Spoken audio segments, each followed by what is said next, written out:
সংবাদ আমাদের জীবনের গুরুত্বপূর্ণ একটি অংশ, কিন্তু জীবন এত ব্যতিব্যস্ত হয়ে গেছে যে আমরা সংবাদ দীর্ঘ সময় ধরে শুনতে পারি না, দেখতে পারি না, জানতে পারি না। একটা কন্টেন্ট বা একটা কনটেক্সে যদি সেটা অল্প সময়ে থাকে তাহলে আমাদের জন্য বোধগম্য করতেও সহজ হয় এবং সেই সংবাদটা নিয়ে নিজেকে সচেতন করতেও সহজ হয়।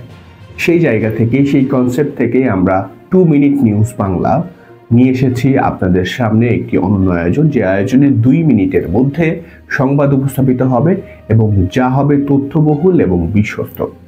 তাই সাথে থাকুন 2 মিনিট নিউজ বাংলা পেজ এবং ইউটিউব চ্যানেলে। দেখা হচ্ছে খুব শীঘ্রই। আসসালামু আলাইকুম।